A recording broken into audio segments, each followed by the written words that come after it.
मन को धारणा स्थल पर लगाकर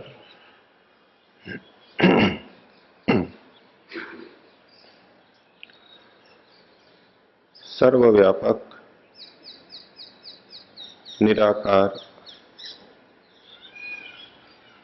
परमात्मा की भावना रखते हुए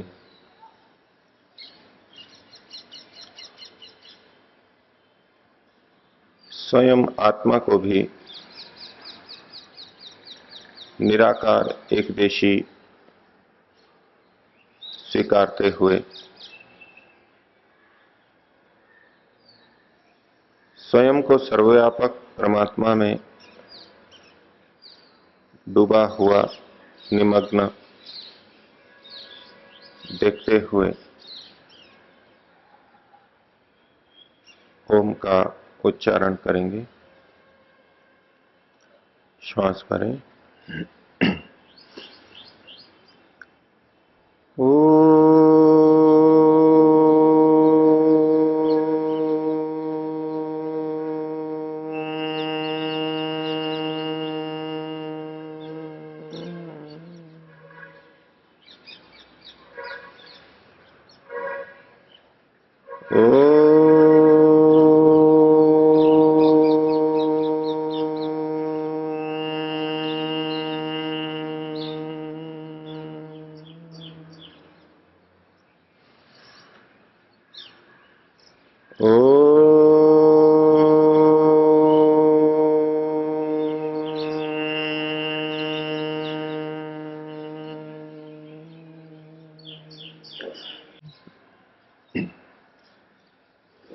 समुपस्थित सज्जनों, कठोपनिषद की छठी वल्ली के 9वें श्लोक को हमने कल देखा, जिसमें यमाचार्य ने कहा कि जो व्यक्ति ये जान लेते हैं कि परमात्मा का स्वरूप सामने नहीं रहता और वो चक्षु से नहीं दिखाई देता, ज्ञानेंद्रियों से नहीं दिखाई देता, और साथ ही वो हृदय से, श्रद्धा से अपने को समर्थ कर लेते हैं और मनन पूर्वक अपनी बुद्धि को भी समर्थ कर लेते हैं, वे अमृत हो जाते हैं, अमृतत्व को पा लेते हैं। तो परमात्मा के ठीक ठीक स्वरूप को जानने की बात 9वें श्लोक में कही गई थी, और परमात्मा का ठीक स्वरूप जान करके आगे क्या स्थिति बनती है उसको अगले श्लोक में 10वें श्लोक में कहते हैं, यदा पंचावतिष्ठन्ते ज्ञानानि मनसा सह बुद्धिश्च न विचेष्टते तमाहुः परमाम गतिम। मनुष्य की शरीर में जो परम गति है, सर्वश्रेष्ठ गति स्थिति है, वो क्या है उसको बता रहे हैं। यदा पंच ज्ञानानि अवतिष्ठन्ते मनसा सह, जब 5 ज्ञान अर्थात 5 तरह के ज्ञान जो 5 ज्ञानेंद्रियों से होते हैं, यदा पंच ज्ञानानि अवतिष्ठन्ते मनसा सह, जब 5 ज्ञानेंद्रियां मन के साथ में ठहर जाती हैं। अभिप्राय यमाचार्य का यह है कि जब ज्ञानेंद्रियां अपने अनुरूप नहीं चलती, स्वयं स्वच्छंदता से नहीं चलती, वो मन के अनुरूप चलती हैं। सामान्यतया विषय के उपस्थित होने पर हमारी इंद्रिय उस ओर आकर्षित होती है, और जब इंद्रिय विषय की तरफ आकर्षित होती है तो मन भी इंद्रिय के साथ में जुड़ता है, अर्थात वो भी विषय की तरफ प्रवृत्त हो जाता है और आत्मा उन विषयों का उपभोग करने लगता है। सांसारिक अवस्था में, भोग की अवस्था में स्थिति इस प्रकार की रहती है विषय इंद्रियों को आकर्षित करते हैं, इंद्रियां मन को आकर्षित अपनी ओर खींच लेती हैं और मन के अनुरूप फिर आत्मा बन जाता है, बुद्धि वैसी ही बन जाती है और व्यक्ति भोग के अंदर ही प्रवृत्त रहता है। लेकिन यहां जिस स्थिति का वर्णन किया जा रहा है वहां उसे तोड़ दिया है जिस योगी ने, जिस साधक ने। उसकी ज्ञानेंद्रियां मन के साथ में रहती हैं, अर्थात मन जैसा कहता है उसके अनुरूप वो इंद्रियां उन विषयों का उपयोग करती है।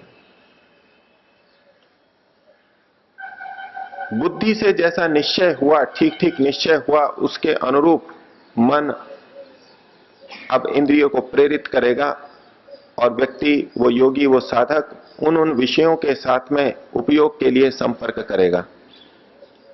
इसकी तुलना हम योग दर्शन के एक अंग प्रत्याहार के साथ में करें। महर्षि पतंजलि वहां कहते हैं, स्व विषया संप्रयोगे चित्तस्य स्वरूपानुकार इव इंद्रियाणाम प्रत्याहारः। जब इंद्रियां अपने अपने विषयों का सेवन नहीं करती, उस ओर आकर्षित नहीं होती, और चित्त स्वरूपानुकार इव, वो चित्त के जैसी ही हो जाती हैं, चित्त के अनुरूप हो जाती हैं, मन के अनुरूप हो जाती हैं, उसे प्रत्याहार कहते हैं। बिल्कुल वही बात यहां कही गई कि जब पांच ज्ञानेंद्रियां यानी पांचों इंद्रियां, पांचों ज्ञानेंद्रियां मन के साथ में ठहर जाती हैं, स्थित हो जाती हैं, और इसके साथ साथ महर्षि दयानंद ने और शंकराचार्य जी ने यह जोड़ा है कि ऐसा मन जब आत्मा के साथ में, परमात्मा के साथ में जुड़ जाता है, उससे संयुक्त हो जाता है।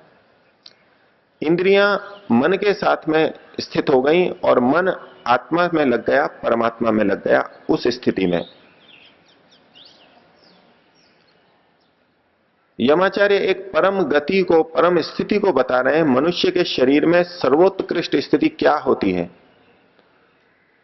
तो जब ज्ञानेंद्रियां मन के साथ में युक्त हो जाती हैं, ये एक बात कही, और दूसरी बात आगे कही, बुद्धिश्च न विचेष्टते, और बुद्धि भी जब उसकी विचेष्टा नहीं करती। विचेष्टते का मतलब है विशेष रूप से चेष्टा नहीं करती। चेष्टते मतलब चेष्टा करती है, विचेष्टते का मतलब विशेष रूप से चेष्टा करती है, और न आगे जोड़ दिया जब उसकी बुद्धि विशेष रूप से चेष्टा नहीं करती।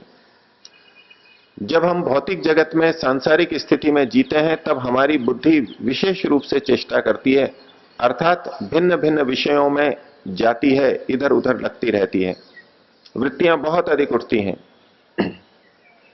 विचेष्टते का एक अर्थ और किया जाता है, वि का मतलब है विपरीत। विचेष्टते का मतलब है विपरीत चेष्टा करना, और न विचेष्टते यदा बुद्धिश्च न विचेष्टते, जब उसकी बुद्धि विपरीत चेष्टा नहीं करती, अर्थात बुद्धि अनुकूल ही सोचती है। महर्षि दयानंद ने इसका अर्थ किया कि जब बुद्धि अपने ज्ञान के अनुरूप चलती है, बुद्धि अपने ज्ञान के अनुरूप चलती है, जैसा ज्ञान होता है वैसा ही वो व्यक्ति निर्णय करता है, वैसा ही अंदर से रहता है। सामान्य स्थिति में हम अपने को देखेंगे तो जो हमारा ज्ञान कहता है वैसा निर्णय हम नहीं करते, निर्णय हम कुछ और करते हैं। ज्ञान हमारा कहता है ये ठीक है, लेकिन हम निर्णय करते हैं गलत का भी, ये जानते हुए भी कि ये ठीक है, हम निर्णय गलत करते हैं। लेकिन ये जो स्थिति बताई गई है मनुष्य की परम गति, वहां वो अपने ज्ञान के अनुरूप ही चेष्टा करता है, बुद्धि विपरीत चेष्टा नहीं करती, और यही सबसे ऊंची स्थिति है। तम आहुः परमाम गतिम, मनुष्य के शरीर में अगर सर्वश्रेष्ठ स्थिति है तो वो ये है।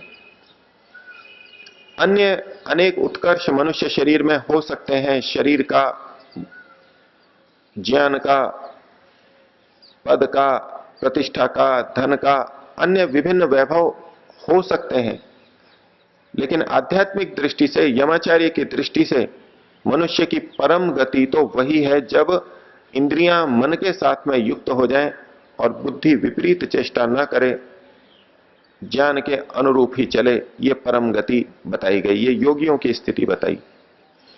और इसको ये योग की स्थिति है, अगले श्लोक के अंदर कहा ताम योगम इति मन्यन्ते।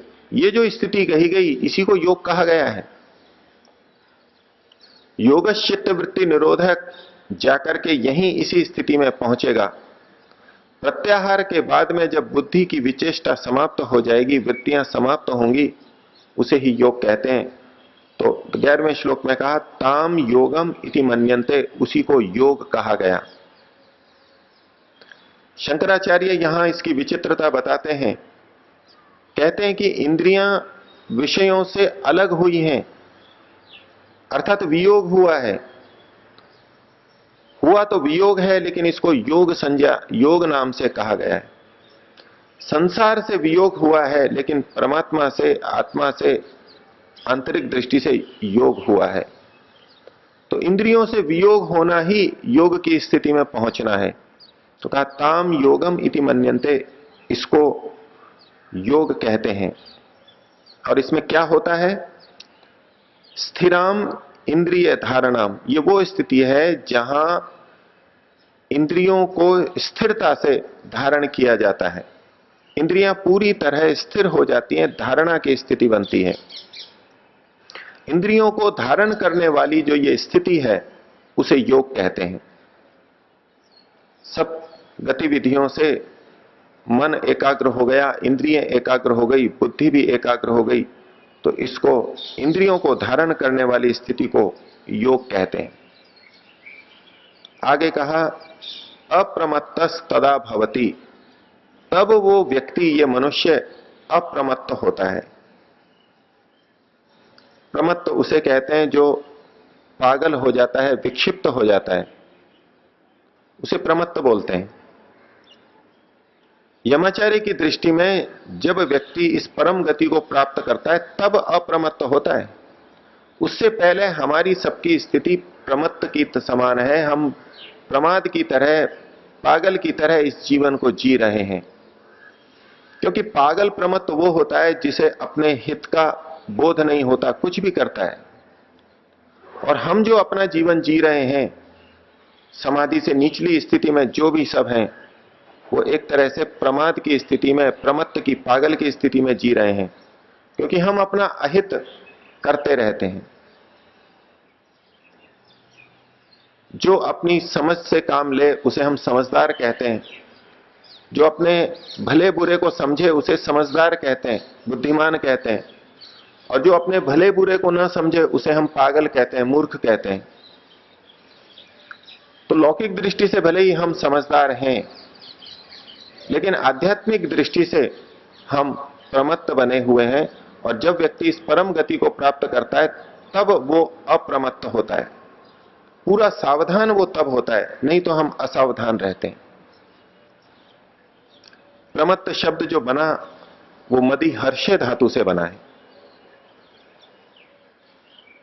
प्रकर्ष रूप से जहां हर्ष होता है, लौकिक भोगों को भोगते हुए जब हम हर्ष का अनुभव करते हैं, विशेष हर्ष का अनुभव करते हैं, ये प्रमत्त स्थिति है। हम अपने को समझदार समझते हुए सांसारिक विषयों को भोग रहे हैं, लेकिन ये हर्ष की अधिकता ही प्रमत्त अवस्था है, पागलपने की अवस्था है। जब हम इन हर्षों के प्रति, सांसारिक सुखों के प्रति लग जाते हैं तो हम अपने हित को नहीं सोच पाते, क्योंकि हमें प्रकृति के सुख ही वहां महत्वपूर्ण लगते हैं। और चूंकि हम अपने हित को नहीं सोच पाते, इसलिए वो प्रमत्त अवस्था हो गई, पागलपने की अवस्था हो गई। तो जब जब हम इस हर्ष में चले जाते हैं तो हम प्रमाद अवस्था में चले जाते हैं। और यदि हमें अप्रमत्त बनना है तो सांसारिक विषयों को छोड़ करके, उससे अपने को एकाग्र करके, उस हर्ष को, सांसारिक सुख को छोड़ करके विचारना होगा। तब हम कुछ समझदार होंगे, तब हम अपने हित अहित को ठीक तरह सोच सकेंगे। और यही बात मनुस्मृतिकार ने भी कही कि ये जो धर्म का ज्ञान है वो किन के लिए है? अर्थ कामेश्वसक्ता नाम धर्म ज्ञानम विधीयते।